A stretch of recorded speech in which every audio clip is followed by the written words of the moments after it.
Sana NT, we can now start our training. On board we have Mr. Andrew Kibe, who will be the trainer today and for the next few sessions. The last session we had on the first session we had on 6th December, and as per the SASRA requirements and one of the core values of the movement, the Sacco regulation is SACCOs are required to train our members frequently, which is a key requirement for the SACCOs to be able to educate our members on how the SACCOs operate. But we've been doing that for the longest time that the SACCO has been in existence. But this time around, we want to go over and above the traditional SACCO training that the SACCOs go around, what the Telepost does. We go around the country, train our members on the SACCO products, what we offer. And but now this time around, we want to go beyond that, because we do not want to be a traditional SACCO that only lends money, gets savings from members, but we want to know how our members are performing with these loans. How are their lives performing financially? Where are the money is being taken when they take loans from the SACCOs? And the last training, just a minute. The last training, the trainer from Dreamers Club, who is Andrew Kibe, was able to take us through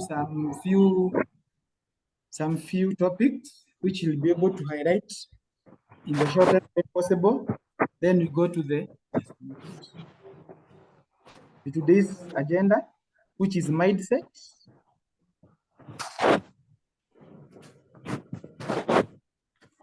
The trainings are the agenda want to equip our members with financial wellness, because there are questions that the trainer, Mr. Andrew Kibe, was able to raise, because our members come from the employment area, and there's one problem that we are facing as retirees, and we do not want members who are almost retiring and the new recruited members who happens to be youths or young members to pass through the same. And the question was, why does many adults struggle financially? And for the sake of those who missed, there were a few areas, the areas that the trainer was able to handle, and he'll be able to handle in this way. Is in terms of summary, he'll be able to give us a summary of the statistics that he has been able to do a research why many adults struggle financially. Number two, he'll be able also to give the main reason why members or young adults who happens to be retirees in future struggle financially. We want to educate that for our members. And the final one, he'll be able to give us a formula for developing the life skill of personal finance, because people say money is bad, others say pesa ni mzuri, but we cannot operate and survive without money. So having skill to be able to manage our finance is a life skill, and until or unless we are able to accommodate that in our life, our lives will become difficult financially in future. We do not want, when we retire out of the employment, we go and start suffering. The trainer is saying that he wants us to retire to something, not from something. He do not want us to retire from employment, but he wants us to retire to something. And like finally, in the next two sessions, which is starting today and the next one that will be shared in the course of January, we'll be dealing with the first component of FOMO, which is the right mindset. For you to be financially skilled throughout your life, you need to have the right mindset to be able to take us through that. And also remember, he asked that these two sessions are the most important ones. So what I would urge the members, do not miss, encourage your fellow members, your fellow colleagues, and also non-members, because we want even your friends, your spouses, your children to be able to be financially equipped And something that I would request the members, I want, or maybe the trainer is requesting that the training to be interactive, to be participatory. In case you have questions, just write it down. In the course of the training, he'll give us time to ask questions. And also you can be able to ask your questions through chats. You'll be able to handle them through chats. And also others will be able to handle them verbally by the trainer. And at this juncture, I'll be able to invite our trainer, facilitator of today, Mr. Andrew Kibe, to take us through for the next 1 hour and 40 minutes. And the bottom line is, let us cooperate, let us be keen, participatory, and also interactive. And something that I would request all the members to be able to mute. When you want to raise a question, just raise your hand and you'll be given a chance to raise your question or maybe a concern. Adibu, Mr. Andrew Kibe. All right. Thank you so much. Can you hear me, DCO? Can hear you. Yeah. Unfortunately, I don't know what's happened to my laptop. You're not able to view me. So I'll kindly ask you to excuse me on that for now. So once again, let me take this opportunity to thank the board of Telepost. I want to thank the staff and more importantly, you members for according me this opportunity to actually start the empowerment towards what this program is all about. So as you've heard this year talk about, as you've heard the DCO talk about the summary of our first class, which was on the 6th of December, that was just to give an introduction towards what you can expect for the rest of the program. And as I concluded, I actually mentioned that I really pleaded with you to speak to the rest of the members and actually invite your friends and relatives because the next two sessions are very, very crucial. That is what we're going to start today and what we're going to cover in the next one.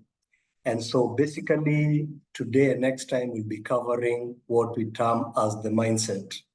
And why this one is so important, it's simply because it just doesn't encompass things to do with personal finance. The mindset is an area that expounds in every area of your life. So if you attend the next two, not only will you be helping or empowering yourself financially, but it's going to give you the foundation of every other aspect of your life, from relationship, raising children, you just name it. Because everything in this life is nothing more than a mindset. So again, it's a privilege for me to be here. And I'm really happy. And I want to start off with something that I mentioned last time before I go through the three summary that the DCO talked about. Now, I mentioned last time that poverty and wealth has nothing to do with the physical assets as we tend to look at them. These two things, poverty and wealthy, has everything to do with your mindset. When I talk about the mindset, I mean the programs that have been instilled inside what we call the subconscious mind. But for now, don't mind about that one. We're going to really delve into that in our next topic. So when you hear me talking about programs, what I'm basically saying here is that there are certain programs which have been instilled in your mind, and without your realization, they run your life without you noticing it. So if you're not aware that they're actually there, you become a victim. You become a slave. You think you're thinking, but those are not your thoughts. Those are someone else's thoughts which are driving your life. And that is where most of us get caught up. All right. So these first two are very, very key. Please understand that poverty and wealth has nothing to do with the physical assets, money, land, whatever it is. It all has to do with the minds of how your mind has been programmed. And that's why we said we need to start by addressing this powerful thing that is not known to so many people, so that we awaken your minds to realize where the real issue has been. And that's why these first two, I'm dedicating that to actually open this in a way that is going to make a lot of sense to you. So let me go through the three summary that the DCO talked about. Raymond, please mute on your end. Explanation outward. Raymond, kindly mute on your end. Sasa haja explain ati ni assault program. Raymond. 5. Hello, Raymond. Please proceed to. Hello, Raymond. All right, so we want to go through the three that the DCO actually summarized. So the first one was, he asked me to take you through the statistics based on what our company did. So when I left my last place of work, I did not want to trust anything that is outside there. So what I did is we decided that we were going to conduct a bit research just to try and figure out exactly what is happening outside there. So what we did is we went and we interviewed the retirees, and specifically we picked the ones who had prime jobs. We are looking at the likes of the doctors, pilots, all those things that we all grew up aspiring to be, because we had been programmed in our minds that if we gain those professionals, then our lives will always be well off in terms of finances. So I wanted to understand whether that was the truth. And so we moved around 3 counties. And what really disturbed us, we discovered that, so let's start here by saying these are the retirees. The first thing we discovered is that 95% of them and above are actually struggling financially. So I want you to pause and think about that. You've been raised up with a society that has programmed you and convinced you from the moment you join nursery that if you become a doctor, your life is set. If you become a pilot, your life is set. So now here I am talking to those who've gone through that and excelled at everything that we were told to excel at. Now I want to see at retirement, is it true they're enjoying their retirement? And it turns out 95% of them are not. Actually, they're relying heavily on pensions and upkeep from the children. So already this is a red flag, because most of us are still following that path, assuming that if we go to that path, then things are going to be easy. For those of us who didn't follow or didn't manage to attain that program, we start feeling sorry for ourselves, because now we start blaming ourselves. We didn't become all these sorts of professions. So we find an excuse of blaming ourselves for not having enough money. Okay, so that is the first one. So I'm looking at the first generation here of retirees. The second one is the working force, which I refer to WF. So we came to these guys and we asked them, given the knowledge you have today about personal finance, if you had that knowledge before you started working, how different do you think your life will have been today? And 100% of them said, we will have been very far. And I want you, last time I asked you to think about that question, and I want you to think about it today. The knowledge that you have today, even before I share with you what I know, imagine if you had that knowledge before your first work, before your first business, how far or how different do you think things will have been for you? And so 100% of them said they will have been very far. So this is the second generation, okay? Now remember, the retirees here were telling us that for them it's water under the bridge. So their concern was the working force, the working nation. And they were claiming that they can actually see us from where they are at retirement, and they can see us making the same mistake they made. It's like, for them, it's like a deja vu repeating itself with us, all right? So they try to warn us, they try to advise us, but it appears that those advices are not being heard. And that's what triggered us to come and actually do a small just interview with the working nation. So you can see 100% of the current working force is sort of regretting. They wish they had that knowledge before they started working, all right? So that sent us to ask another question to them, which now brings our children into the picture, which now we call the third generation. So we ask the working nation, now that you have learned the lessons you have learned so far to a point whereby you're actually wishing or regretting or wishing you knew this knowledge, what is it that you have done or are you doing to ensure that your children here gain that knowledge before they start working? We all love our children. We want the best for them. And wanting the best for them means we do not want them to go through the traps that we went through. We don't want them to go through the pain we went through, the hurdles that we went through. So as a parent, we work so hard to ensure that we give them the best. Now, one of the things that I've seen common in most parents is financial difficulties. So if us who are currently working all have regrets and wishes that we had this knowledge before we started working, then common sense will tell us we should be doing something about our children to ensure that by the time being they start working, they have that knowledge which we wish we had. And so when we pose that question, 93% of them could not answer it. They were baffled actually by this question. And the question now becomes why? If we don't teach our children at home, our schools don't teach them, then where else are they supposed to learn it? And how come the working nation all is regretting, but no one is thinking about introducing this subject to the children? What's going on here? And this is where now we start understanding there has to be something going on about psychology. There has to be a program that is making these people, this 93%, not be able to see what now seems to be obvious for us now, given that what we've gone through, okay? So we say it is a 3-generation problem, passed from the first one to the second to the third. And this cycle continues over and over and over. So we went ahead and we looked at the definition of insanity as stated by Albert Einstein.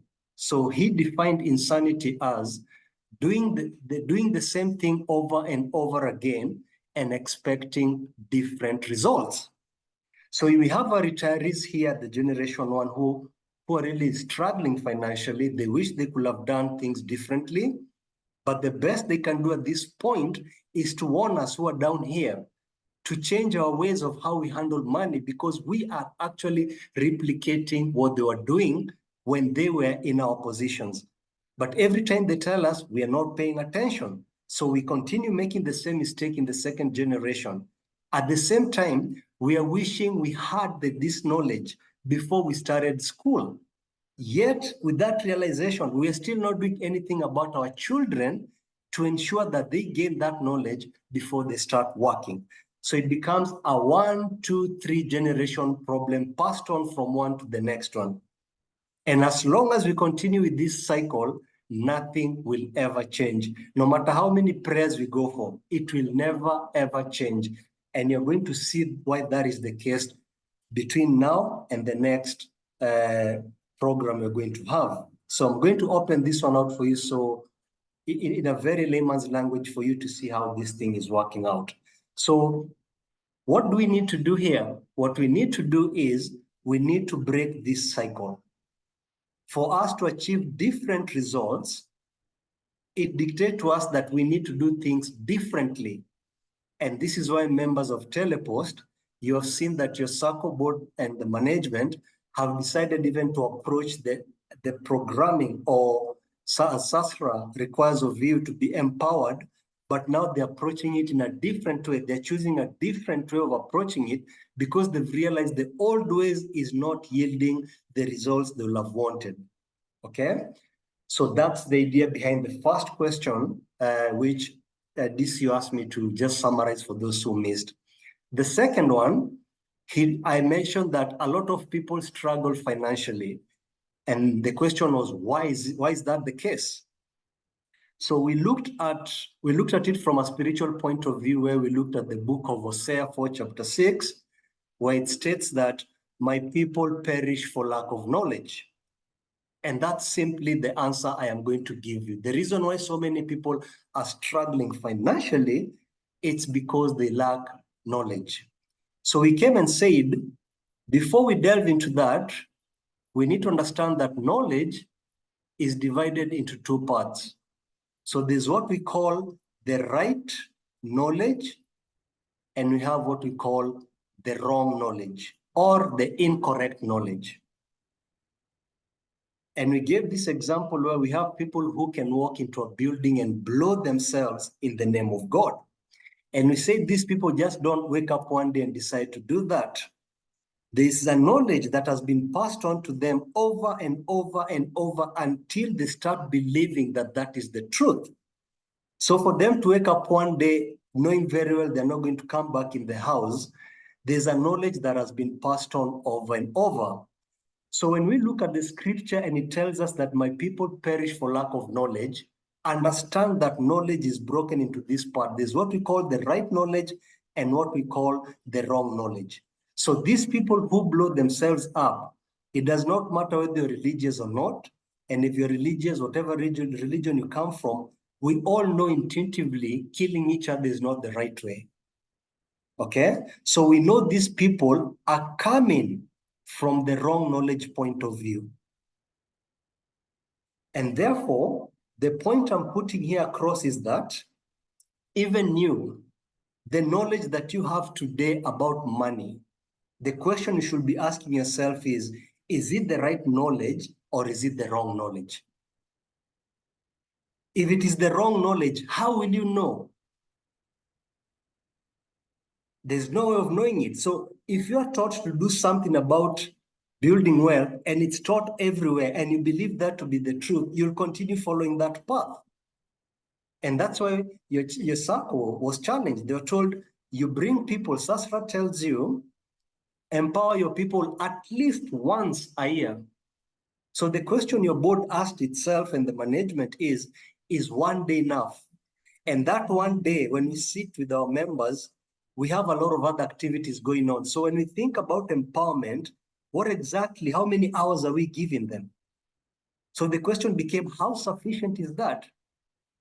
So that's the first pointer towards this change. The second one was the people that we bring on board to teach, the knowledge that they're passing on to our members, is it the right knowledge or the wrong knowledge? So if you're not aware that it is the wrong knowledge, my friend, you become a victim. You become a slave. Because the wrong knowledge is being passed on to you, just like that person who blows up people. The wrong knowledge is being passed over and over and over until they start believing it is the right one. So if I was given power to actually adjust the scriptures, I will replace this word knowledge with right knowledge. So the right statement is, my people perish for lack of the right knowledge. Because we all act out of knowledge from somewhere. But the reason why we are struggling so much, it means we have the wrong knowledge about our personal finance. So understand the difference between these two. So the reason why people perish, or why a lot of people are struggling financially, it's because they have the wrong knowledge. And that's what now we're going to come and tackle, okay? Now, let me explain to you something simple that I talked about last time. I asked you, assume I give you a piece of paper that has numbers, and then I open a Word document on a laptop and I place it in front of you, and I tell you, can you please do your magic and do some analysis about these numbers on the piece of paper and give me a conclusion? So if you do not know that the Word document is the wrong program for doing analysis, you'll start doing analysis on the Word document because you're not aware of it. And so you're going to struggle and struggle and struggle. I'll come to you and tell you, how far are you? I'm still trying. I'm not making much progress. What do? I tell you, okay, look for a course that you can learn about advanced Word. You look for a course, I pay for you. You go for that advanced course, you come back, I tell you, okay, crack it now, I've paid. You try and work and work and work, you're still struggling. Eventually, you're going to a point where you're going to get frustrated. Why? So no matter how many courses you go for Word document, you're never going to go far with the analysis. Why? Because you are using the wrong program. So the danger here is, if you are not aware that the Word document is the wrong program, so the knowledge comes from a wrong knowledge point of view. So we know very well from our end, if you want to do analysis with numbers, the best program will be Excel. So what we need to do is we need to uninstall Word and install Excel. Once you install Excel and I give you the numbers, it will be a piece of cake. But no matter how many courses you go forward, you're not going to go far. And this is precisely what SACCOs have been doing, and actually the whole world. People are assuming that what is being taught outside there in financial literacy is the right one. And let me tell you, as you're going to notice by the end of this program, so much of what we are taught is not pushed onto your mind because they really care about you. They have put other things before you. You're going to see that very clearly, okay? And we're going to turn this thing around so that we stop optimizing the outcome for others before you. This time we want to optimize your returns to be yours, then others come second. And the reason for that is because it is your money. It is supposed to be working for you. So this is something that people are not aware of. It took me years of, doing a lot of research, and it took quite a lot, but eventually I was able to crack why the reason is. So I go back. The reason why most people struggle financially, it's because from the day you are born, a Word document was instilled in your subconscious mind over and over and over and over and over, and you did not know that was going on. You didn't know. And that happened the moment your parents believed that teaching children about money is wrong. If teaching children about money is wrong, and the scripture is telling us that my people perish because of knowledge, where are these children supposed to gain that knowledge from? How can you tell me that money is evil, yet it is a tool I need for life? We are so controlled that we can't even open our eyes to see there's a contradiction between these two statements. People perish for knowledge. So why are we not teaching our children? Who said it is wrong? Why did they say it? So as we proceed on, the truth will start unfolding right in front of your eyes, and you'll understand why that is the case. So my plea to you as members of Telepost is, as much as you're gaining this knowledge for yourself, please ensure that you are the last generation who is going to go through these struggles most of us have gone through. Start introducing your children to these topics. That is what is making not just Kenya, but Africa in general, struggle financially the way we are doing, yet we are the richest continent in terms of natural resources. We are lacking the right knowledge. So it's upon you and I to actually start breaking that cycle. And it starts with what I am taking you through. So the main reason why a lot of adults are struggling financially has nothing to do with money, assets, and all those things. It's because of the wrong mindset. You have the wrong programs. You have the Word document, and you're trying to find numbers, which is money. So if you want money, the first thing, even before you bring someone to teach you anything, is we need to extract out Word document and instill Excel. That is why today and the next class are very, very key. It's the removal and instilling of Excel, all right? Then finally, he talked about this formula that we came up with. So that formula, I was just trying to come up with a simple way of how it can make sense to a lot of people. So we call it the dreamer's formula. And basically it says, for you to attain the financial freedom or peace that you're looking for, you require three components, three of them. The first one is the right mindset, plus the right knowledge, plus the right practice. Personal finance is a life skill. It is just not a skill. It is a life skill. And it is a life skill because money is something you need for life. Communication is a life skill because communication is a tool you need for life. You can't function in this society if you can't communicate. You can't function in this society if you do not have money. So understanding how to manage it is just not a skill, it is a life skill. And so for you to develop that skill, you need to understand that you require these three components. The first one and the most important one is this one, the right mindset. And this is what I told you last time. This right mindset, in terms of the entire, all those components, composes of 80% of the life skill, 80% of it. Think about that. So we can say this is 10, the right knowledge, and this is 10. So across the whole world, I am yet to come across someone who approaches finances from this standpoint of view, from a psychological point of view. What do most people do who are outside there teaching personal finance? They just come and tell you, oh, we are going to teach you. They focus on the knowledge. So look at that number they're focusing on. If they're focusing on just 10%, and here we are assuming they are teaching you the right knowledge. Remember, I've told you there's also the wrong knowledge here. That is why you come out of these classes which you go for, and you tell people, I've become so knowledgeable. I can't believe I didn't know this. I've learned about bonds, I've learned about this, I've learned about that. You sound very educated to people around you, which you are. Bala sasa tukuje kwa ground. So nasemanga ground vitu ni tofauti.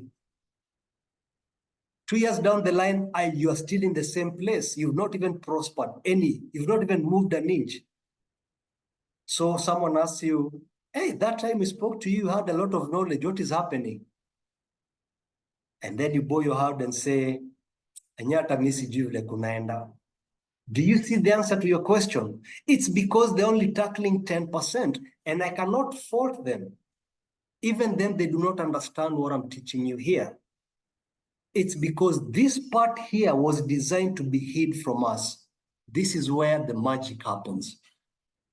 And that's why now we are breaking this. That's why I'm pleading with all your members to ensure that they attend this, because it is a game changer. I have seen this in the last 3 years.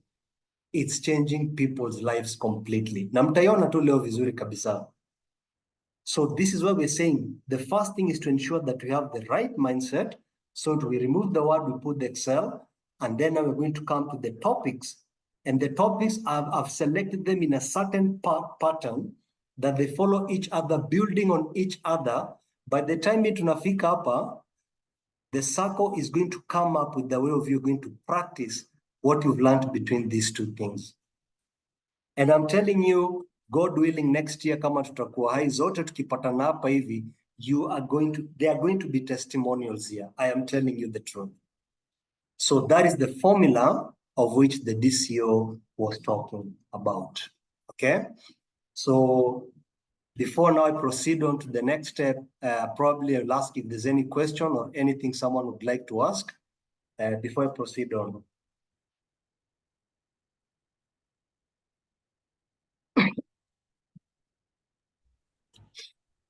Thank you, Okay. Mr. Andrew. Yes, please. I can see we have Ben Kush. Ben Kush, if you have any question to the trainer, consultant, you can, today is our teacher. You can ask him. So for now, I'll ask about the introduction part only. From there now, you can be writing the questions down, then I'll answer at the end of the presentation. Maybe Go I ahead, would please. ask, on behalf of the other members, you've said that the third generation, Yes, who happens to be the parents or maybe the current members, that's they the are not second able generation. to, pardon? That's the second generation. Is the second generation, Yeah, they were not able to answer why. yes. 93% they were not able to answer why they are still in the same financial difficulties, and also they are not able to answer why their children will also face the same. So my question is, how do we reverse these as the current members to be able to ensure that our kids have the right knowledge to move forward? Okay. So simply put, start projecting how the real life works to them. And that starts by, number one, educating them about personal finance.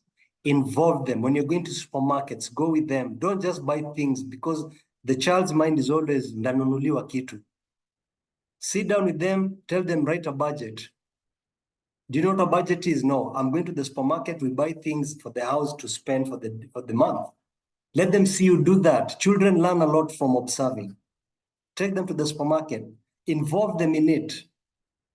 Whatever you start learning in this program, figure ways of how you can actually transform that knowledge to them. And at the end of the day, I decided even to give your children, the children members of this circle, I'll be educating them for 4 hours for free, just to entice them to understand the concepts behind this money subject. And that one now, for given how time has flown by, we'll have to do it in April. But by April, all of you will have gone miles ahead. So you'll be able to relate with what I'll be teaching them around that time. So it's all about replicating how the real world works. Let's stop creating illusions in our children's minds that are not outside there. Okay? I was joking with someone today and nilikuwa when you were a kid, did you ever read of any book of a relationship of a king or a prince and a princess that actually divorced? And he laughed. Why? Because all of them, they live happily ever after.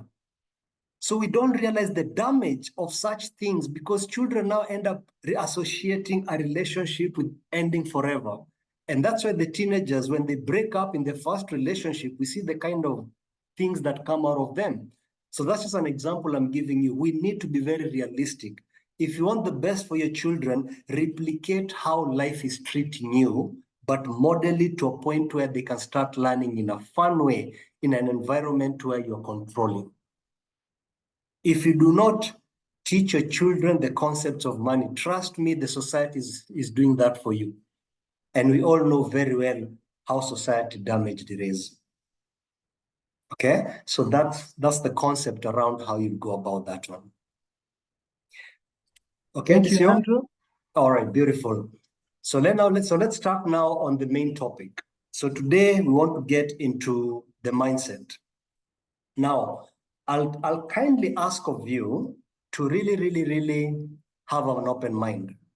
Please try your level best to have an open mind. If you come to my class with a fixed mind, you're going to oppose a lot of things, which is going to make you not even gain the insight I'm trying to share with you, because you believe I'm coming from a false point of view. So for me to ask you, just put aside what you have learned so far, and then let me take you through what I know. And then at the end of the day, compare the two. Whichever works best for you, go for it. If you want to create a hybrid of mine and what you've had before, fair enough. If you want to run with mine, run with mine. If you feel mine is not making sense, then feel free to go back to the usual. Okay? That's the idea. Please have a very open mind. So here comes a question. How are behaviors formed? How are cultures formed? How are beliefs formed? Think about that, because that's where the starting point of all these things are. When you were born, did you have any belief? Did you have any culture? Did you have any behavior? And the answer is no. So where did you get these things from? Of course, it was knowledge that was passed on down to you from your parents or from the society, which was passed on from somewhere else. So the question I want us to ask ourselves is this: what if some of those knowledges were actually wrong? What happens to us? And it's something that has been passed on over and over and over and over. What happens to us? So I want to share with you, I want to start off with this story, which is going to form the basis of everything I'm going to teach you going forward. Last time I gave you a story about my father. Today I want to give you a story about a friend of mine called Gitonga. So Gitonga and I grew up in an estate whereby this was the main gate, all right? So Gitonga comes in. He was so tired coming from work, and he felt, being a bachelor, he did not have the strength to go home and cook. So what does he do?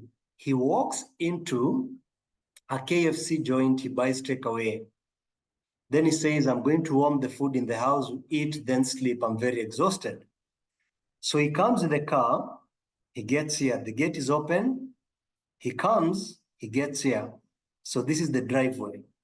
So he opens the first gate, he drives, he comes, open the second one, and he comes and parks the car here. Okay, so the house is designed to be here. So he comes out of the car, opens the house, and then he sits on a sofa here, and he's facing the TV on this end. So what he did when he came out of the car is he forgot the food. So he came out and locked the car and then walked into the house, sat on this sofa, and he had the car keys on his finger, and he was swinging the finger like this as he was watching the TV. So as he's watching the TV, you know, he's so exhausted, anaanza kusinzia, anaamka, anasinzia hivyo. And then over suddenly, there was a blackout. Pap, stima zikaenda. So ile kustuka akiwa anazungusha ufunguo kwa kidole, ile ufunguo katoka kwa kidole ikaanguka chini, and there's blackout. So he stands out and says, I've dropped the car keys. I need to look for it. So he starts tampering on the floor. So anaguzaguza floor na mguu wake, akijaribu kuona kama anaweza guza ufunguo. So he does that for some time, but he's not getting the car keys. So he's starting to get frustrated and he's tired. Akafika mahali akasema, kwa nini najisumbua? Acha niende nikule, and then I go sleep. Asubuhi nikiamka nitatumia mwangaza kutafuta hiyo fungu, then I can use that to go to work. So now as he's stumbling, trying to walk to the kitchen to figure himself how he's going to go to the kitchen, it clicks on him that ameacha nini? Ufungu kwa gari. So now he has no option. He has to look for that car keys if he wants to eat. So akatafuta, akakosa kabisa. So he was standing somewhere here. Let me put it in red for you to see. So you're standing somewhere here and he's looking at the window side. And then he noticed something interesting hapa nje. Akaona hapa, the traffic, no, not the traffic, the street lights are on. Okay? Do you know what my friend Gitonga did? He decides to come out. He opens this gate, he walks here, he opens this gate, he comes down here, and he starts looking for his car keys here. Akatafuta, mimi natoka hivi. So see, I'm coming, I'm driving this way, nikasimama hapa. Gitonga ni nini? Nimepoteza fungu zangu za gari. So I decided even me to park on the side, nikuje nimsaidie kutafuta. So now we are two of us looking for these car keys. Tukatafuta, a third neighbor passes by. What's going on? Gitonga ameangusha fungu zake hapa za gari ndo nasaidia kumtafuta. Acha niwasaidie. Now we are three of us. The fourth one comes, the same thing. Before we know it, the whole village now is here looking for the car keys. So we are looking. And then at some point, someone stands and asks him, Gitonga, tumetafuta hiyo fungu kwa muda mrefu sana. Una hakika ulipoteza hiyo fungu hapa? And then Gitonga says, no. I want you to imagine the reaction of everyone else. Okay, so everyone now stops looking for car keys and everyone turns their head to look at Gitonga. And there's silence. And then the person goes ahead and asks him, where did you drop them? And Gitonga says, I dropped them in my house. You can imagine, what came out of people's mouth. Okay? So after we talked, someone said, are you stupid? Does it make sense for you to actually look for your car keys outside here under the street lights when you drop them in the house? And Gitonga came back and said, he countered that question and he said, And to you, does it make sense to look for something in the dark or in the light? I really want you to think about those two questions, because this is actually defining what we're trying to do here. Number one, we found Gitonga looking for car keys here. I parked here, he told me ameangusha ufungu. So me, I joined him tukaanza kutafuta naye. The second person came. This is what happens when you're coming from a wrong knowledge point of view. So already I've been programmed, nimeambiwa amepoteza ufungu. So for me, it's just to help, but I didn't think of questioning where. So no matter how many years we spend here looking for those car keys, we'll never get them. So we are whole village here looking for the car keys, and you're expecting one day things are going to change. We're going to find those car keys. It goes back to the wrong knowledge. That is why most of the retirees are struggling financially. It tells you the system and the way it was designed was not meant to make you have a peaceful retirement. It's a lie. Else, how do you explain 95% of these people are struggling? And us who are behind are just following suit, expecting that things are going to be different from us. It's not going to be the same. We'll definitely end up in a worse place than they are. At least hao walikuwa na mashamba kubwa wamepewa na baba zao. Zetu tunagawa, zinaenda zikiisha. So what will be left of our generations to come? We need to wake up and face the reality of what is. So that's the first lesson. The second one is this.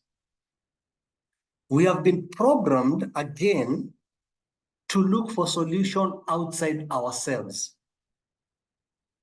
When you're going through pain or stress or whatever financial difficulties, it is you, it is that inside of you. It is inside this house, the blackout has gone. But this society has programmed you and I to go and seek solution outside, uko nje. And then we start now blaming people. I thought he was my best friend. I cannot believe he did that. Ladies and gentlemen, what I'm trying to introduce to you to, God created us perfectly, wonderfully made. And all solutions to the problems or the things we call problems are inside us. No matter how dark it is inside of you, the solutions are there. Wacha kwenda huko nje kutafuta. That is why prayer is so powerful.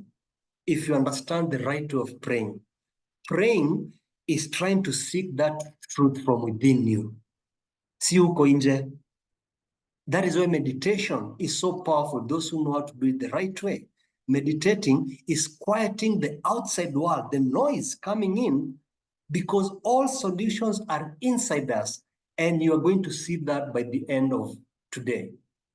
So that story that I've just given you for Gitonga is actually a made-up story. Hakuna kitu kama ilifanyika, but I like using it as an example of introducing my teachings. So as we go on ahead, you will always see this thing coming out. I'll keep referring it over and over and over, okay? So now we start with a very interesting concept.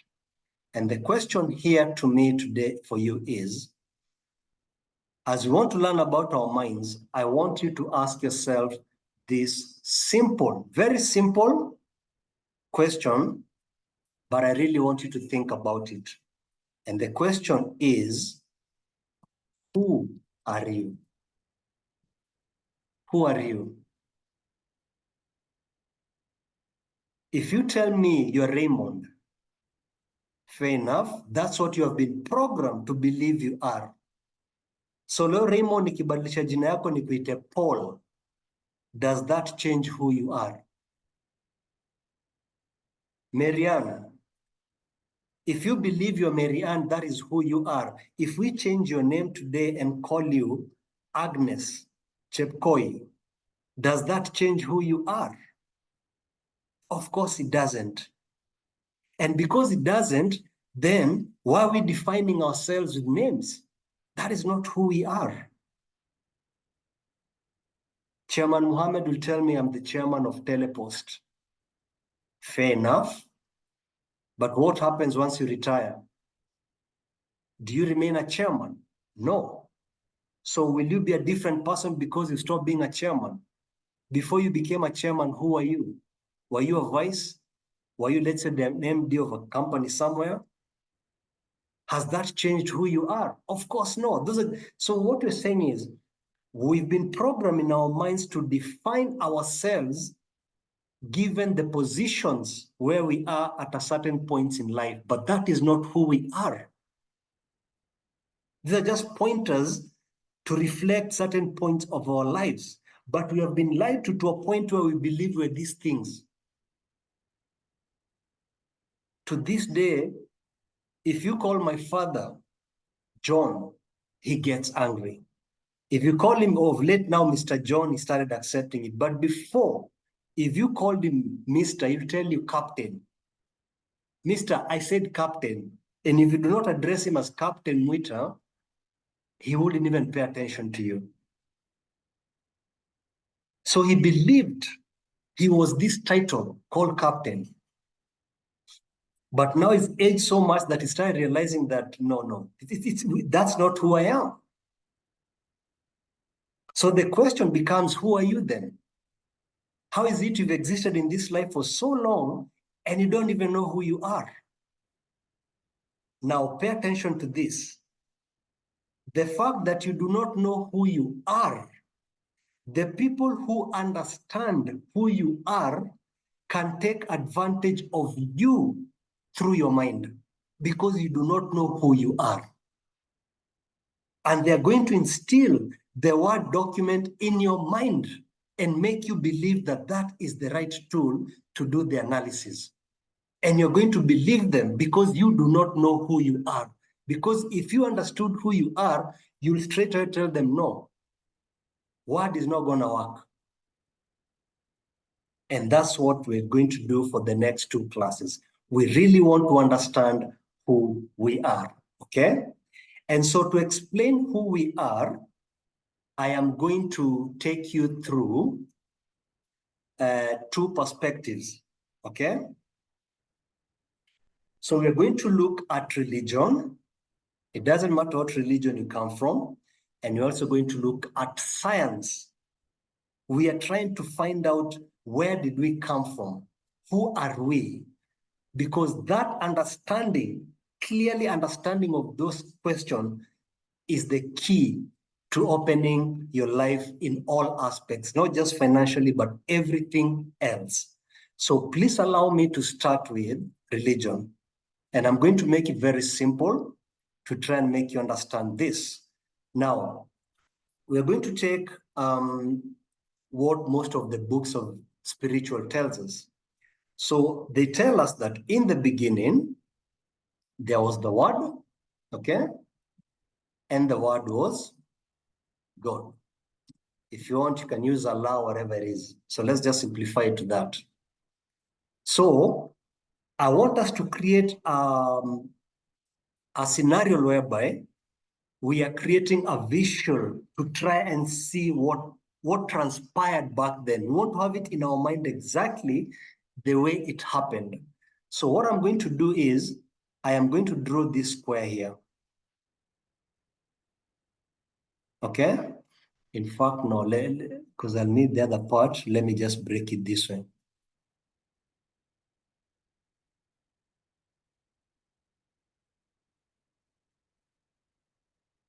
So I'm going to say, in the beginning, let's imagine the only thing that existed before was a square. The square you can see right in front of your screen. So in the beginning, if there was the square, then we say the square was the Word, and this Word was equivalent to God. So in the beginning, there was the Word, and the Word was God. So the Word and God is the same thing. And you're saying these 2 things being the same thing represent this square.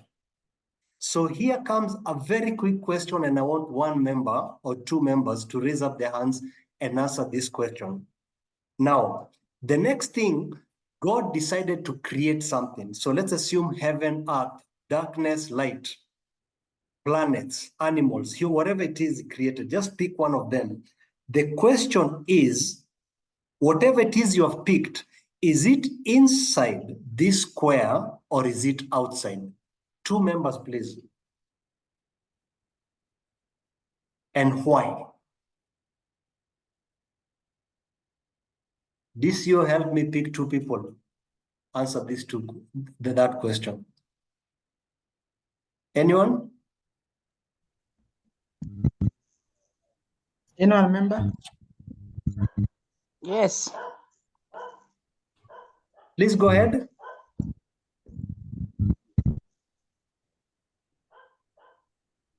Unmute and then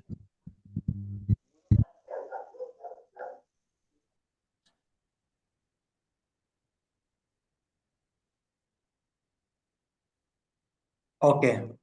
I think we might, a lot of time might run because of this. So let me just take you through it, okay? My question is, let's take mountains, for example. Are they inside this square or are they outside? If you take humans, are they inside this square or outside? So I'm going to go with when I do the physical training, the kind of answers I get. 99% of people tell me it's outside. And then I ask them why. And then they get stuck. They cannot explain that. So the answer to this question is everything that God created must be inside this square. Why is that? The reason is this. Let's go back to what the scripture is telling us.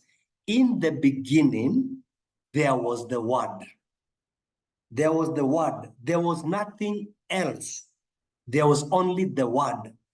And the Word was God. So Word and God is the same thing. So basically it's saying, in the beginning, God existed alone. Hakukuwa na kitu nyingine. So kama kuwa na kitu nyingine, where is this space outside coming from? Remember, we are trying to imagine what was there and we are creating a scenario. We are creating sort of a model to try and describe. So we're saying, if in the beginning, the only thing that existed was the Word and the Word was God, then it means in the beginning, the only thing that existed was God. There was nothing else. So this square represents God. There was nothing else. So if God created all the things that he created, they cannot exist outside himself or herself. Because where did that part come from? The scripture would have told us there was God and there was space. Then we know there are 2 things. But in the beginning, there was just one thing only. So the only sensible thing is every creation that took place has to exist within that which existed from the word go. So everything has to be within this square. I hope this makes sense to you. And therefore, if it exists within this square, are you separated from it? And the answer is no. You cannot be separated from this square because you are part and parcel of the square. You are part and parcel of defining what the square is. You are inside it. You cannot separate these two. So when you hear scriptures telling us we're children of God, such statements start making sense now from this point of view.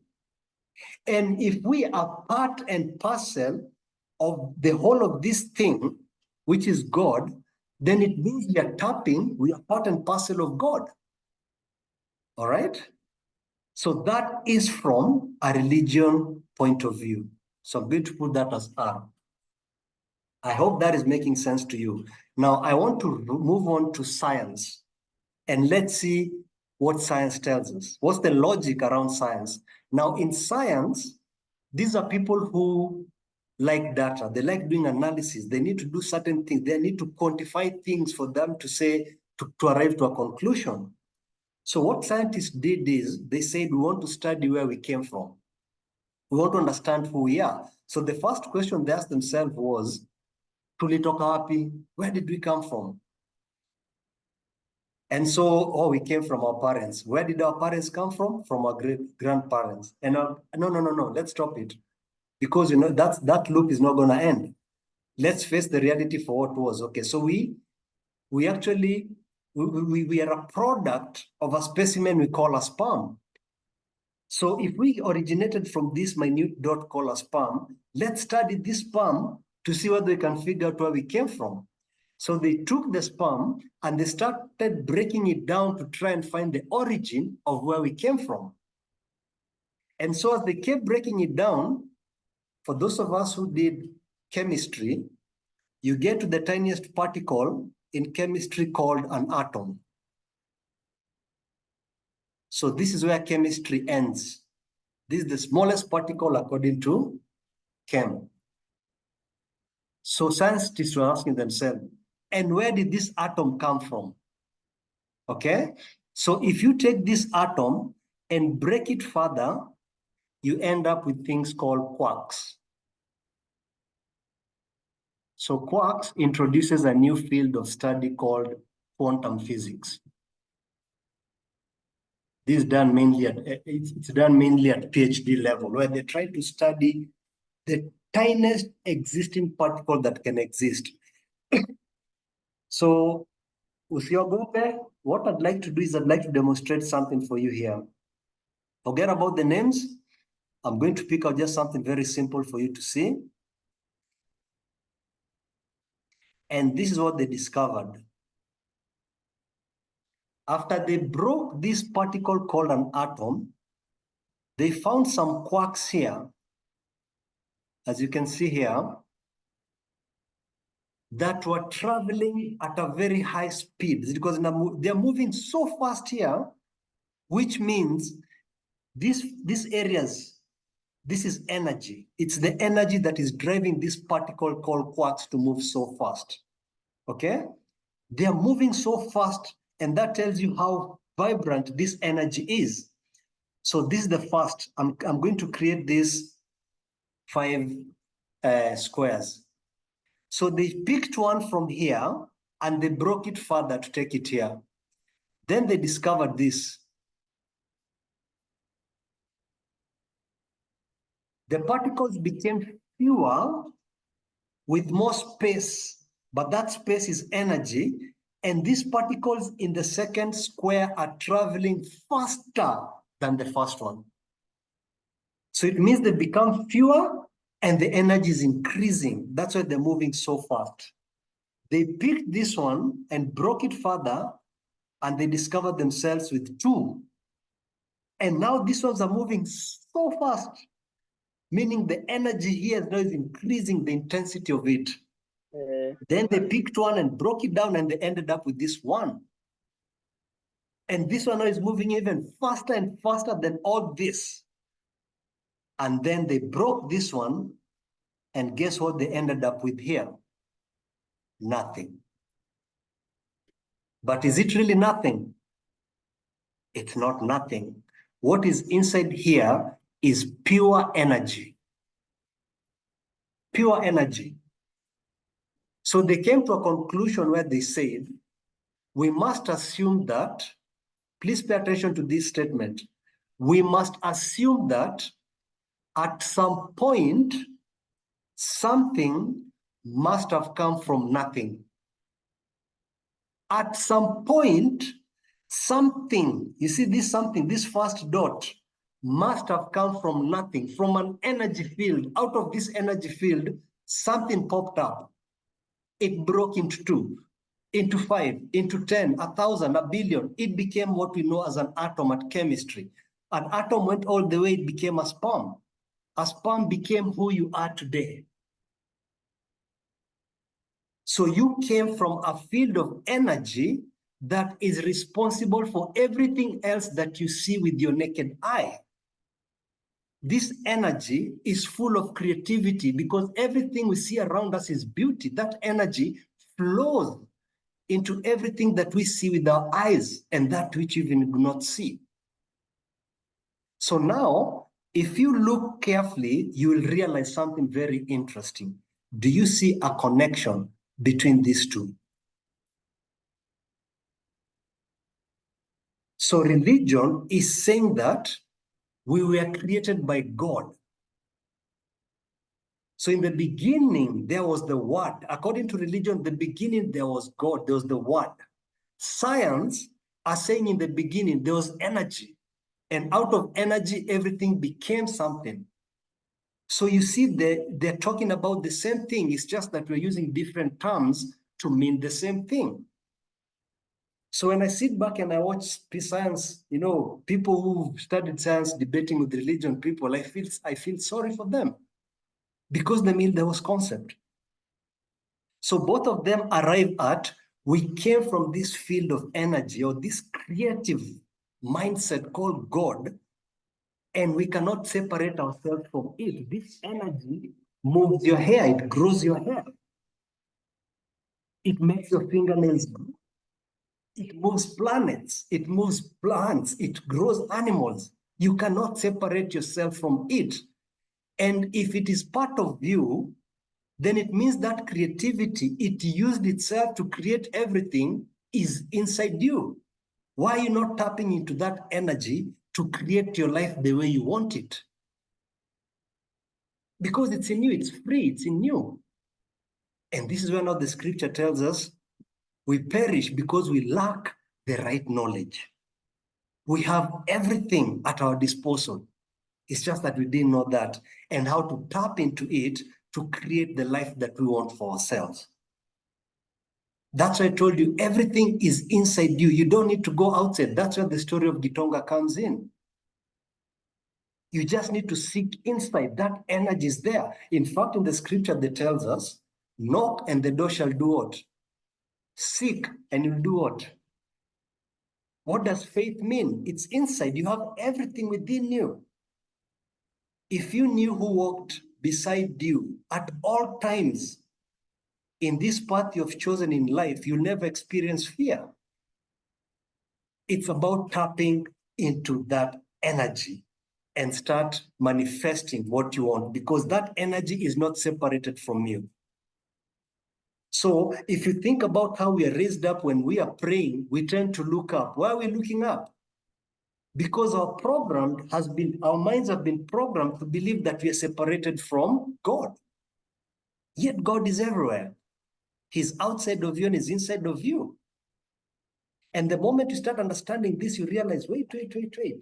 If God is within me, then I can tap into that power.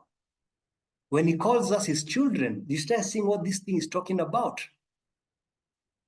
Okay? So understand those are the basics of where we are going into this. We want to be able to tap into that energy within us to create what we want for ourselves. Why? Because we have been creating the life as we know it today. It's just that we didn't know. And the reason why we didn't know, it's because we didn't know our minds are being controlled without us knowing. So whatever is stored inside our minds, the word document I was talking about is responsible for creating your life as it is today. Your life is the way it is today because you have created it. And the moment you start taking responsibility for that, the doors will start opening. And it's not your fault. You didn't know this. And as I take you through these steps, you're going to start realizing how this happens. In fact, by the end of our class in the next, let's say 40 minutes, you're going to see how this is the case. Okay? So this is the basics of understanding who you really are. That's the first part that I want you to understand. I hope this is clear. If not, I'll be happy to answer a question at the end of my presentation today. All right? So understand that word, God, and energy is the same thing. So going forward, I will prefer using the term energy. Everything in life is energy. Everything. This energy flows in everything, and this energy travels infinite. It never stops. So the thoughts you're holding in your mind right now is energy going outside. The energy I'm thinking about is removing energy going outside. And all these energies are meeting in the atmosphere and crisscrossing each other. This is why you can enter a room and you feel you're not wanted there. Even without speaking to anyone, you just feel utakikani hapo. And you wonder why. It's the energy, the vibe of the people around there is very different from yours. So when you walk in, your energy bombards them in the atmosphere and you feel them where they are. And there's a place where you can enter or you can meet someone and you feel like you've known them for the rest of your life. You just bond and you talk about things and you come najuana. That means his energy and your energy were matching. So when the two connect at that level, it amplifies. That is why our parents used to tell us when we were small children, avoid bad company. It's just that they didn't know how to explain this. Because whether you like it or not, if you surround yourself with thieves, it's only a matter of time you'll become one. Why? Because the thieves will be talking about stealing and the things they do, and you're listening to them, you're programming what they're talking about, you're processing what they're talking about, and it's getting into your mind. And that will start shifting you. Because an individual energy is, you cannot compare to a group. That is why even the scripture tells us where two or more are gathered in my name. That's when you go to, places of worship during the praise and worship. The energy is electric. Kwa wale wa bar, unaingia bar and you just feel you're at home. It's the energy, the same energy, the people who are there na kuingia. So from now going forward, let's start seeing things from an energy point of view. This is what is going to form the change. This is what is going to change the trajectory of where we're heading. And the reason why I'm emphasizing on energy, it's because our eyes trap us. Because things we don't see with the eyes, we're not able to explain. So we are constrained to explain things based on what our eyes can see, forgetting that God created the great seen world and the great unseen. You cannot survive in this world without oxygen. However, can you see oxygen? So we want to elevate our minds to start seeing everything as energy. And let me give you a very powerful thing about this. Mshaisikia mtoto amemwona nyoka? And we wonder why. You see, that child is so innocent, akili yake hajafunzwa nyoka ni mbaya. To that child, it's just something moving around. So the energy that is coming out of a child is not of fear. The snake is also removing its own energy. So these two energies nakutana, na there's no threat. That's why tagongata nyoka hivi na kuna tutamfanya. But the moment you as the mother or parent shows up, nyoka, that screaming, there's an energy umetoa. And that energy, when it hits the energy of that snake in the atmosphere, because of yours is driven by fear, the snake interprets that as danger. That's the sense that comes back to them. That's why they wake up and look at you, they're ready now to attack at any point. Sasa mtoto hajafika your level, that's one of the explanation I'll give you. Let me give you a quick one to understand how this thing is so powerful. How did our forefathers used to know how the weather patterns are changing? We didn't have meteorological departments and all that. How did they know? And they were spot on. So I remember studying 844 during Moi's time. I remember being told they used to watch birds. They will tell how the weather patterns are going to change given the direction the birds were moving. And you think like, wow, how did they know that? So let's come back to energy, because when you're asking that question, how did they know? It's the eye playing tricks on you. So it becomes very difficult to understand it because the eyes are limiting you. So let's come to the energy level. So this is what happens in terms of to represent it in a diagram. Because I've told you everything in this world is energy, I want you to think about this way. Let's assume we have this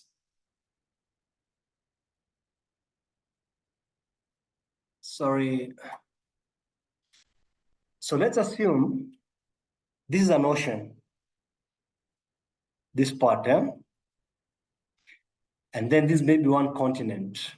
And then let's say our forefathers are here. So this is where our forefathers are, our forefathers, okay? And these birds are here. or wherever there, doesn't matter. So assume now an El Nino is coming or rain season is coming. So it starts forming clouds here. As it's starting to form, I've told you everything is energy. So it is removing an energy, and this energy is traveling infinite. The birds where they are, they're also removing energy, which is, traveling infinite. Our forefathers are here who are also removing an energy that is, moving across infinite. Okay? But now for the birds, what happens is the moment this one comes here and collides with this one here, they know, they sense it, they pick that wave. Rain is coming. So the way they're created, they realize if we stay here long enough, tutapatikana na hii El Nino ama mvua ikija. So we need to travel on the dry land areas. So let's assume further here is where the dry land is. Okay? So they can pick, because even this dry land is removing energy. So they're able to pick where to fly. So they start moving in a certain direction. And as they fly, moving towards the safer place, our forefathers are seated here and they realize these birds are moving in a certain way. So that becomes an indication. When you see birds moving from certain direction to certain direction, it means rainy season is coming. If we see them moving in a certain pattern, then drought is coming. That is how our forefathers used to interpret. So when you start looking at things from an energy point of view, it's a game changer. You really get to see things very differently. And that's the background or the foundation that we need, even in money. Because I told you in the beginning, it is not about the physical assets, it's about the mindset. Where the mind is the one that is going to help you tap into something that is very, very crucial. Okay? So those two examples are enough for now for you to get the point where I want to emphasize from now going forward. Let's start looking at everything from an energy point of view. Now, we're still trying to understand who we are. So we've got an understanding of where we came from. And basically now we want to delve deeper and ask ourselves that question. Now, who are you? So to understand who you are, okay, who are you?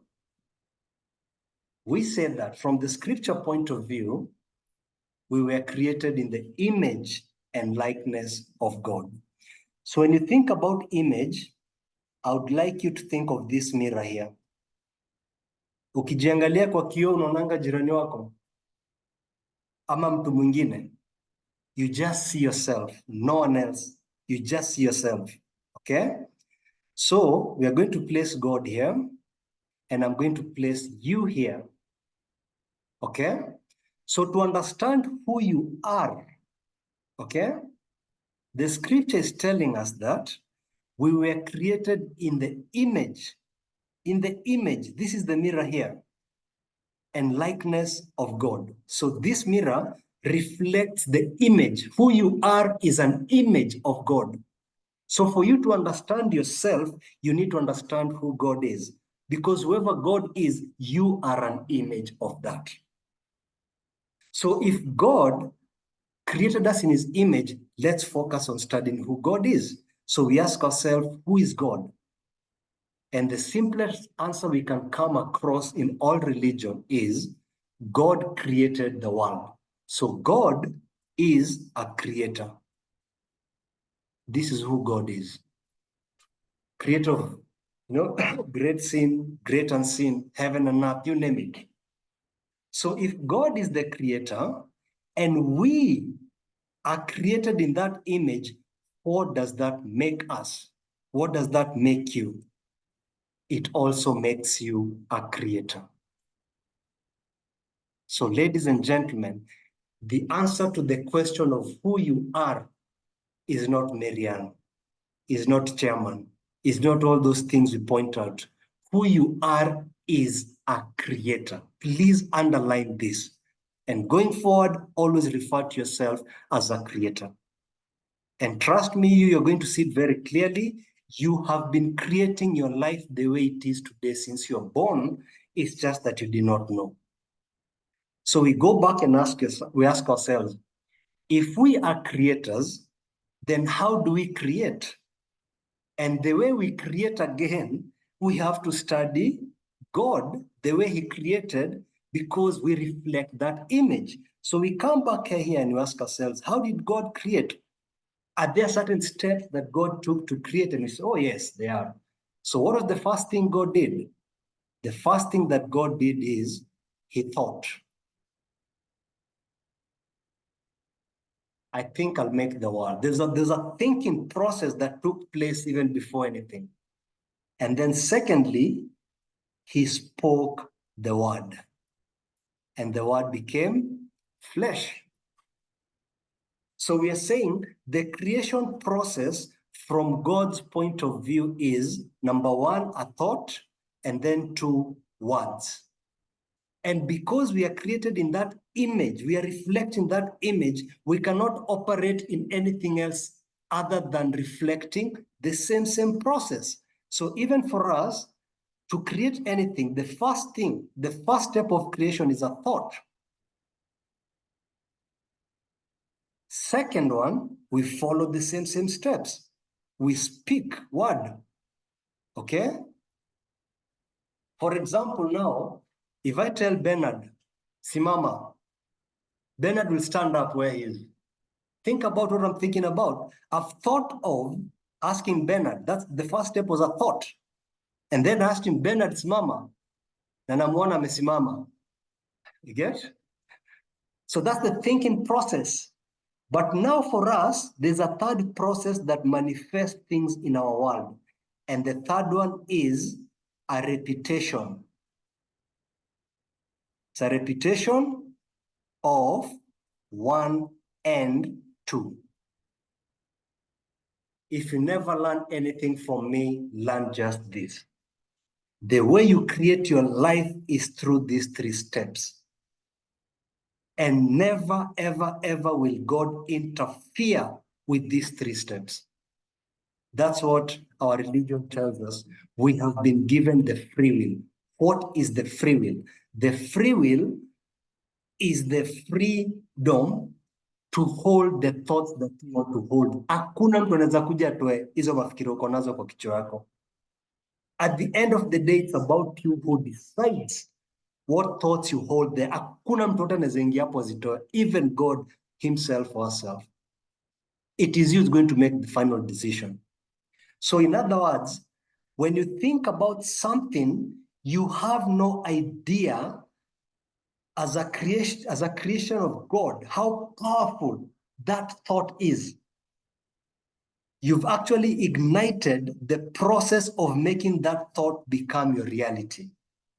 So when you start thinking about something, it's so powerful. You're starting to attract that thought to your world. When you speak about it, you're magnifying the power of attracting that thought again to your reality. When you repeat that thought in your mind over and over, and you speak that word over and over, you're magnifying that power of making it your reality. And this is the truth. It does not matter you're religious or not. It does not matter what you choose to believe or not. This is how God created us. And that's why I told you from the moment you are born, you have been creating your reality, but you didn't know. Why? Si ulianza kufikiria kutoka wewe mtoto? Ama ulianza kufikiria ukifika 18 years? You started thinking the moment you're born. And that thinking, you've been given this power of creating it your life. So when you're holding thoughts of poverty over and over and over, and you're speaking about poverty, see what you're doing to yourself. And then you go to church and pray, naomba miracles to happen. It will never happen. For that to change, the miracle to happen is you need to change your thought. So God will keep answering your prayers by bringing more poverty to you. Mpaka siku ile uta change thoughts zako. The more you feel sorry for yourself, you're done. There's nothing God can do. The best thing atafanya ni kuletea experience, which we're going to learn in our next class. So to change anything in your life, change your thoughts. If you don't like any direction your life is taking, start changing your thoughts. Stop holding the old thoughts. And that's the way it works. So here comes the magic. Here comes the magic, okay? The question is, where do thoughts occur in a human being? The first step of creation is a thought. Where does the thought occur? It occurs in what we call the mind.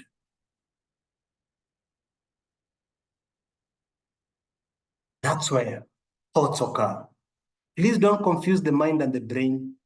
Was confused zombili. Okay? And if the first step of creation is a thought, and a thought occurs in what we call the mind, then this tells you something very powerful. We need to pay attention and study the mind. Because if we can learn as much as we can about it, then we can take up the responsibility of creating the world we want for ourselves.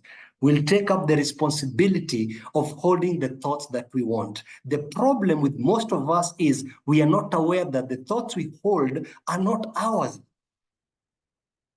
These thoughts are other people's thoughts which were instilled in us since we were young. Those are the programs I'm talking about. That's the Word document I'm talking about. It was programmed in you since you were a baby. And as an adult, you're trying to crack numbers, you're trying to make money, and you're struggling. Why? You have the wrong program. You have the wrong mindset.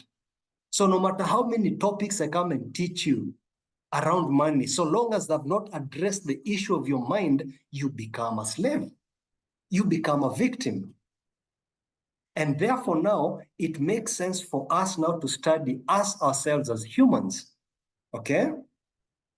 And the way we go about that is we ask ourselves, wait a minute, let's study human beings.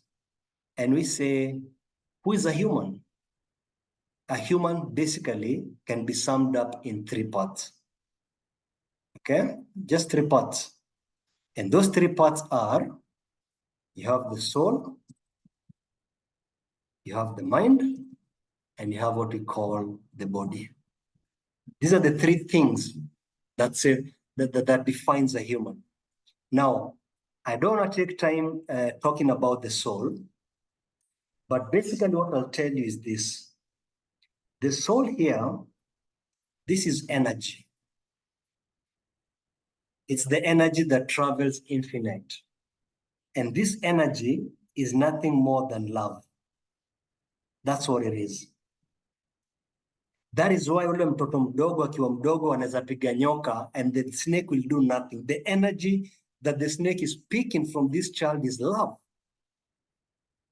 That's what the soul is, okay? And remember, it travels infinite. You cannot go wrong if you learn to tap into this. This is why we're saying all problems that you go through, the solutions are inside of you. God resides here in your soul. If you learn to quiet the outside world.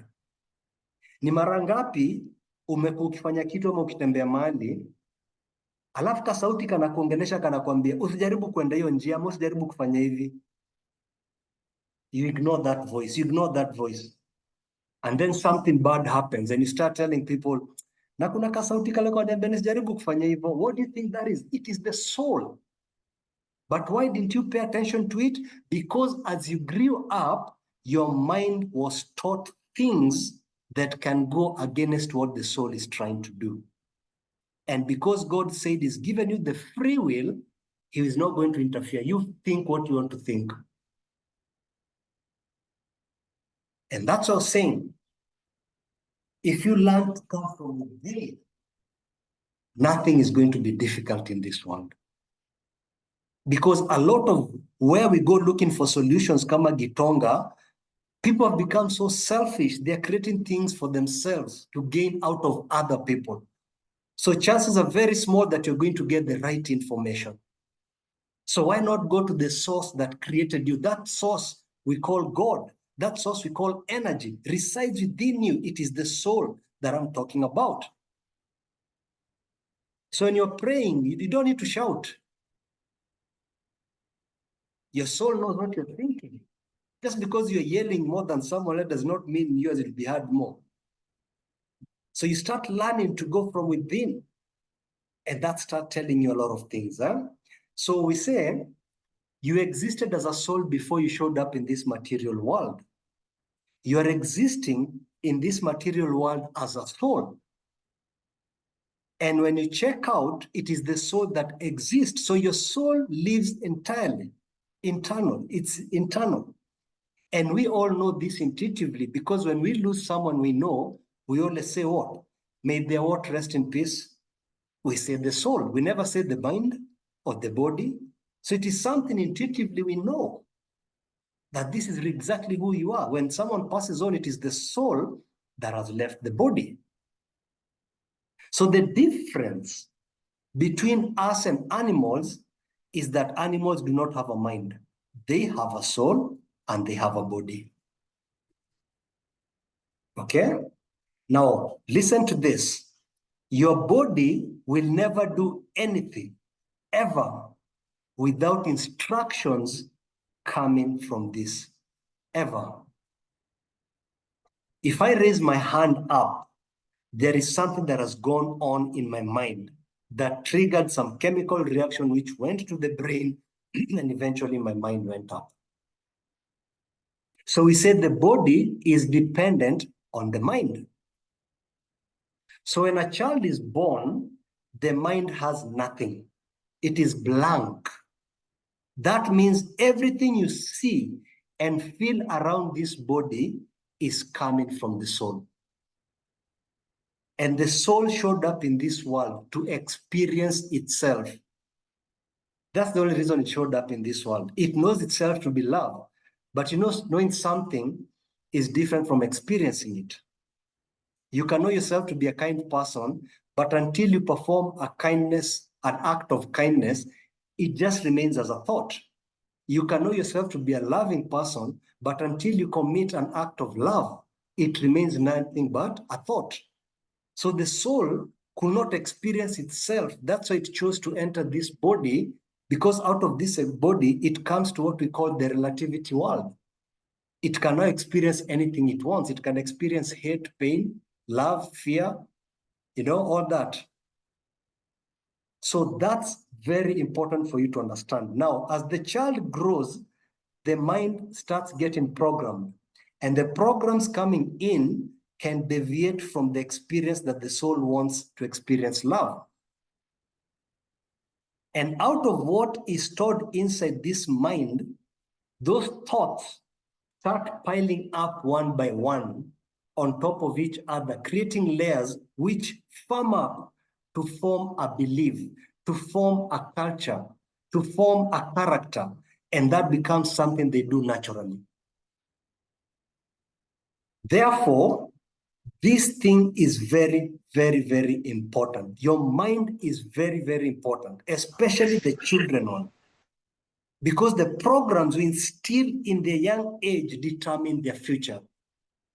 That's why I told you now, when we come back to the money topic, you were programmed to have Word document. That is why you're struggling, simply, not because you're not educated or you're doing that. We've just seen the statistics of people who are very well educated and they're struggling. Why? It's the wrong mindset.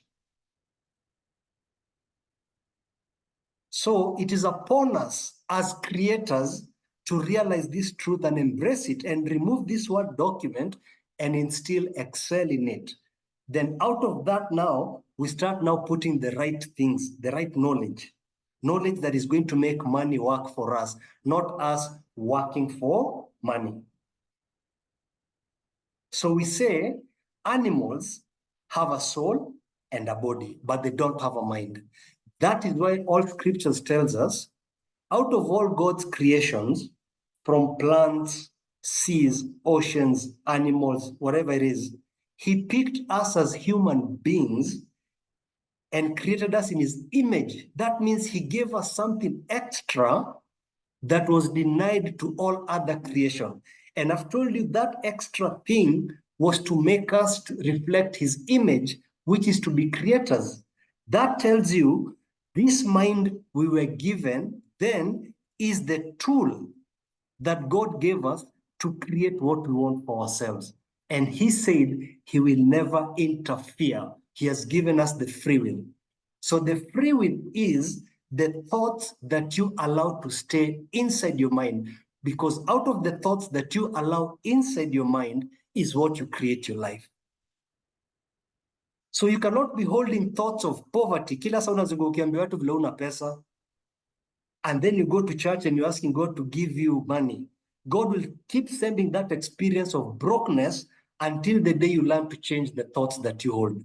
Failure to that, you're going to die looking for that money.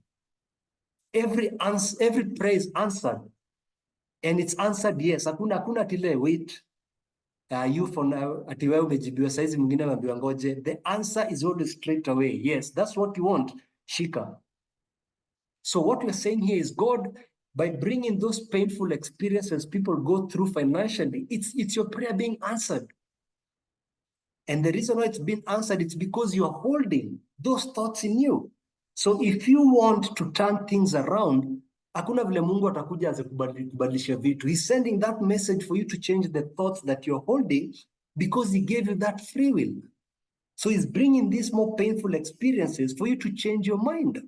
And once you change your mind and you start thinking of positive way of thinking, you start to attract positive things in your life. So when you're thinking about scarcity, you're going to attract scarcity into your life. When you think about abundance, you're going to create abundance in your life. Your mind does not know what is right or wrong. It does not know scarcity and abundance. It does not know poverty and richness. It only knows to function like a magnet. If this is a magnet here and you put ions, weke huku hivi misumari, what will happen? It attracts. That's the function of the mind. It doesn't know what is right or wrong. It doesn't care whether you're old or young, retired or working. It only knows to attract what you store into your mind. So if you're thinking from Monday to Sunday before you get to church about poverty, vile umesota, vile una pesa, alafu unaingia kanisa 1 hour kunaambia Mungu akufungulie milango, which one is going to show up based on what I've taught you? It's poverty. It will continue coming your way. So I know this is difficult because you ask yourself, but how do I do this? Why? It's difficult because your eyes, you're looking at your eyes, you're looking at the current circumstances. That's where the scripture tells us, have faith. If you had faith as small as a mustard seed, you'll tell that mountain to move from that point to that point. In the book of Proverbs, I believe it's Proverbs 27, chapter 7, it states that as a man thinks, so is he. What does that mean? As a man thinks, what you allow into your mind is what you're going to create in your life. So now here is the thing. Who lied to our forefathers that teaching children about money is wrong? Can you see what is going on here? They did not want those young minds to start picking these lessons because that gets into the mind and it starts attracting that. So if you don't teach it at home and you don't teach it at school, you're done. You are basically done. And that's why you're saying to break this cycle, we have to change how we're doing things. Look at all societies that prosper in wealth and tell me if they do not introduce their children, if they do not involve their children in their businesses. Hata tusiende mbali hapa Kenya to look at Indians. You go to their shops, you see young people just seated there. But by virtue of placing them in that environment, they're picking the energy. They're able to hear the negotiation between the parents and the customers. They're starting to learn negotiation skills, which is so essential and crucial for businesses. As the money comes, as they're saving money to buy more inventory, the concept of saving for future builds up automatically. When they think of expanding the business, they involve the children in those discussions. So these kids are picking these things pole pole. By the time they're reaching 18, you cannot compare them to us who are programmed not to do that. Si tumesukuma tu twende shule, twende shule, twende shule. And I told you last time, the workforce is diminishing. The work openings are closing down. They are narrowing down, specifically with artificial intelligence. In the next 15 years, almost 40% of the current jobs today will have been taken over by machines. Where does that leave our children? Yet behind here, we're increasing universities and colleges to produce more and more.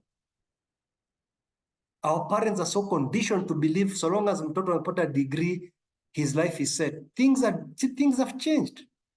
Why would a parent go sell land that he bought for years, apeleke mtoto university kusoma a course that is not even recognized huku nje? It doesn't make sense. We need to start now opening our mind. Those are the programs I am talking about. For those of us who grew up in the 80s, in the morning, there's this song that used to play every morning. So many vijana, muongeze pia bidii. Things have changed. These jobs that we are all dying to do, who owns them? Are they aliens? Are they animals? Are they not owned by humans like us? Why didn't they teach us about these things from a young age so that we get to understand where we want to be? Why did they limit us in just being employed? Why did they refuse us to be taught about money subjects? And now you can start connecting the dots. And so if they can do that from when you're very young, do you think even the financial literacy as they teach you today is designed to make money for you? If kama uko nyuma, you've seen what you've seen so far, do you think right now it is taught to actually optimize your outcome? And as we proceed on with this program, you are going to see this thing play out very, very easily, okay? And so at the end of it all, they came and programmed us in a lot of things. You'll hear someone saying, it is too late for me, especially the retired people and those who are about to retire. What do you mean it's too late for you? Are those your thoughts? No, they're not. It was programmed in you from when you're very young to believe that once you finish employment, you are done. And once you tell your mind, I can't do it. I mean, think about these statements I'm going to write here. Because now we're understanding the idea behind the kind of thoughts we hold with ourselves, we want to be very careful in terms of the thoughts that we hold within ourselves. Now, number one, I want you to think about this. Retirees, okay?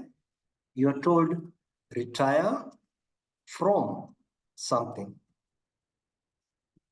I want you to think about the difference between that and retire into something. Read those things deep within you and tell me what you feel. Here's a second example. I can't versus how can I? Think about those two. Then you see the conditioning and how it can damage you. You speak to an average Kenyan and hey, I'm thinking of doing this. That's the programs to a point where now we don't produce anything as a country. We're just consuming and importing everything. Baka toothpick, tuna import and we have graduates in this country. And no one is noticing there's a problem somewhere going on. Life is just normal. Why? That is how we are conditioned. Why would someone tell the people about to retire from something? Why are they killing you? Why are they killing your dreams? Your mind is still functioning. I was watching a certain program in Netflix where they're interviewing Bill Gates and he was asked, what is your worst fear in this world? And he thought for some time, then he said, my mind stopped functioning. That was so powerful, mind. He understands the secret of what I'm just starting to teach you now. So when you tell yourself, I've retired, it's too late for me, see what you're doing for yourself. Your mind says, okay, sawa. 2 weeks ago, there's a gentleman called Charlie Munga. He's the vice chairman of a very big investment company. He died at the age of 99, a couple of weeks to get to 100. And he's been the chairman, I think, from 1940-something, 70-something early. The chairman is called Warren Buffett. Warren Buffett is about now 93. And his mind is sharp as nothing. You cannot even, huwezi mfanyia kitu.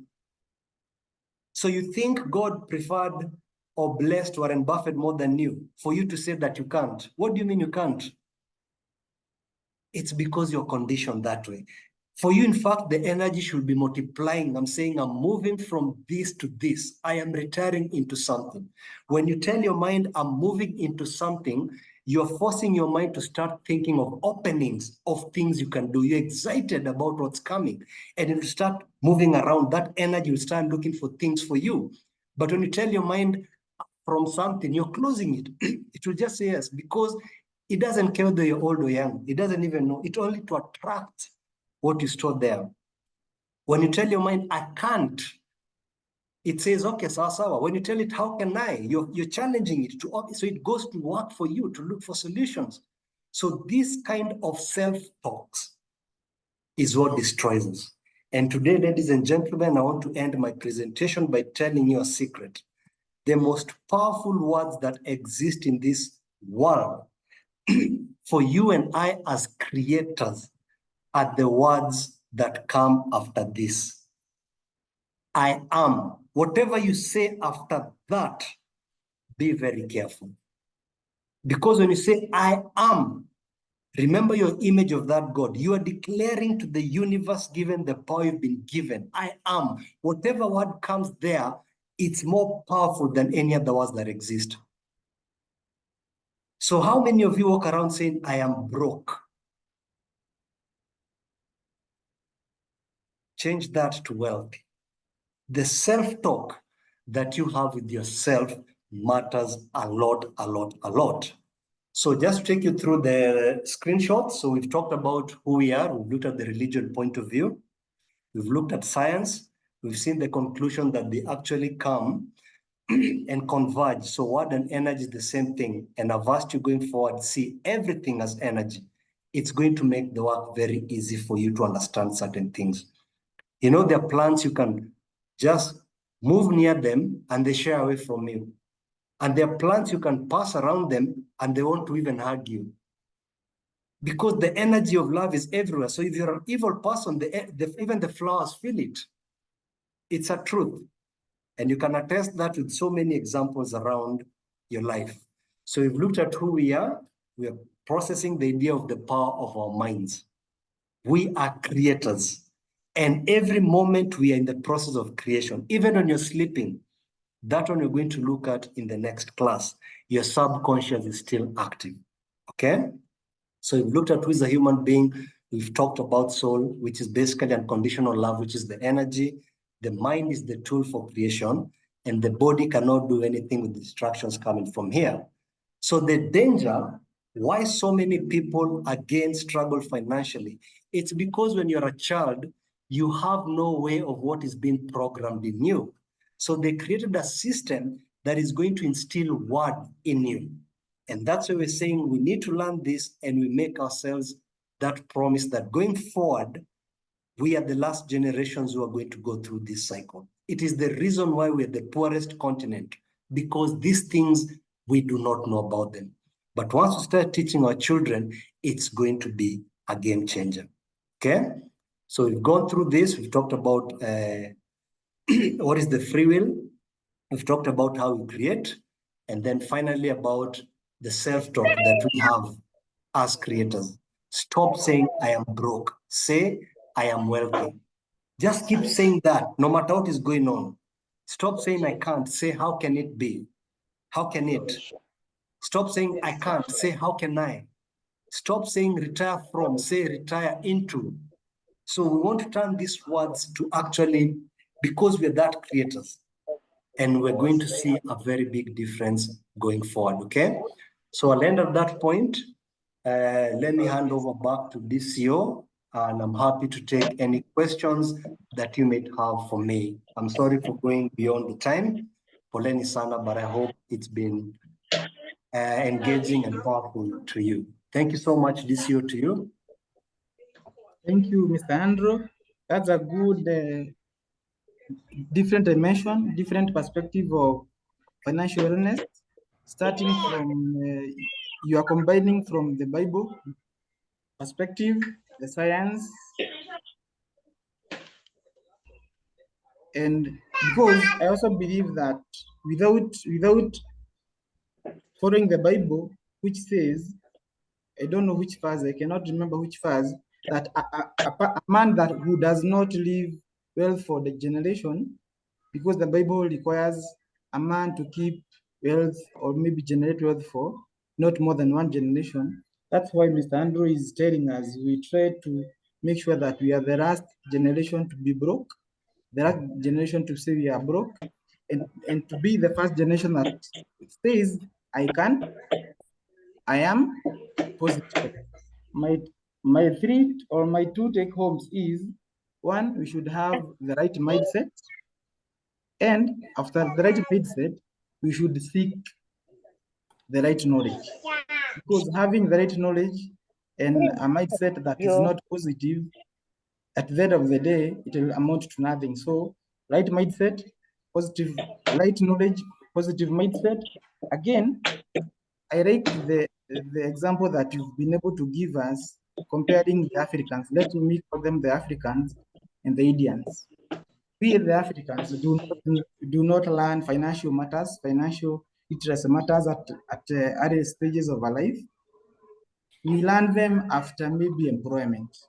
You are telling us the white collar job that we are currently in is one of the biggest source of poverty in Africa, because it's like we are controlled that the best thing that a parent can give to a kid is knowledge in terms of education. But we are bringing a different perspective that is not the ultimate wealth that you can give to your kid. Train your kid on financial matters, because when you get employed, how I see Africans get educated on financial matters, we start getting financial wellness training, financial knowledge when we get employment and start making poor financial decisions. That's where trainers come in, maybe brought in by employers to try and train our staff on maybe prudent financial management, good financial management. Whereas Indians, you'll find a 15-year-old boy being left alone to manage a business. But for Africans, that's very different. So for us members, it's for us to change the mindset. Yes, we might have made mistakes, but it's not late as per the trainer, and also include our kids as early as possible in this discussion. The training has just started. He's trying to bring all perspective from the Bible perspective, the human perspective, the science perspective to one. So when we finally go to the financial matters, you'll have a global perspective or a global view from the three perspective of from the Bible, the science, and human. You'll see that even the Bible requires to be financially able. Due to retire, he once said in maybe during one of the staff highlights that will be very bad. You get good salary, work for maybe 25 years or 30 years, but when you retire, you start depending on your kids, and you had the chance to make your life better financially. Maybe I'll request the members to ask questions, but before you ask questions, there is one that had come before, immediately after the recap of our last training. One of our members, who happened to be our vice chair, he asked, how do you change a mindset that seems fixed and permanent?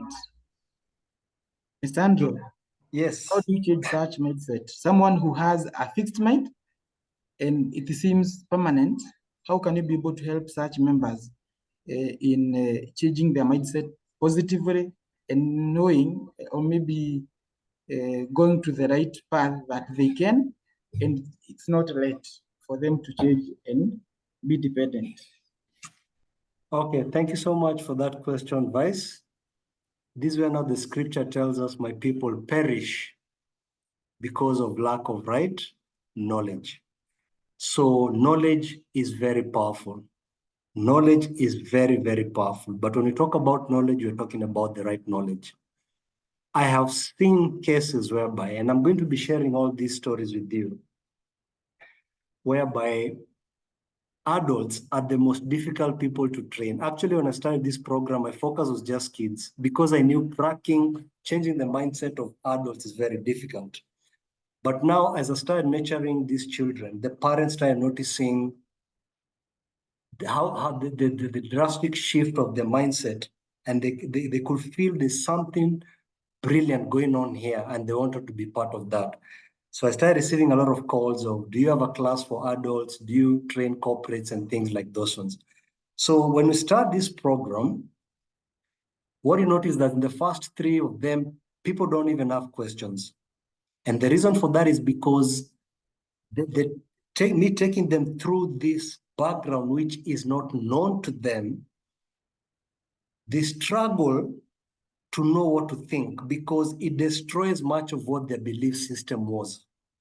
Yet deep inside, they can feel that my approach is saying the truth. So it takes some time. By the time you get to the 3rd one, you'll even notice questions will start now coming in. So what's required of such people is an introduction around this. And ask them, that's what you heard me say from the word go, let's have an open mind. Now, if you have an open mind when you finish this, what I ask you to do is just go and think about it. Think about everything I've taken you through. As you move on with your day-to-day life, reflect if what I've been telling you is the truth or not truth. So the scripture tells us, when you hear the truth will set you free. So as you move around, you start noticing, by the way, this thing is true, this thing is true. And as you continue now empowering your members slowly, they'll start realizing, and what you do is you actually pinpoint the pain points in their life and you connect it back to that fixed mind. Remember that story of Gitonga. I said we are brought up to blame things outside ourselves, not ourselves. But the day we realize the power of accepting we're responsible for that, that's when things start changing. So when you find the extremist or the outliers, you tell them, okay, let's just, for the next 1 week, let's just act what Andrew is telling us. Forget about, let's try it for just 1 week and see whether there's a change that is going to happen. And the moment they test that one sweetness, that's it. So it is not about a quick fix. Why? Because as you learn in our next class, this is something that is programmed as you grow. Every year it's been programmed, it's piling up, it's piling up. So the next class will be able now to answer this question very well for you to see. Simply put, we need to uninstall the word. But uninstalling something that has been solved for years is not easy. So we need to reprogram what was there. And I'm going to break it down for you after teaching you something, the difference part of the mind, what we call the subconscious and what we call the conscious. You'll be able to see it very well. But simply put is we need to reprogram. And the way you reprogram is by holding the hand of that person and showcasing why his life is the way it is as a result of the thinking that he or she has.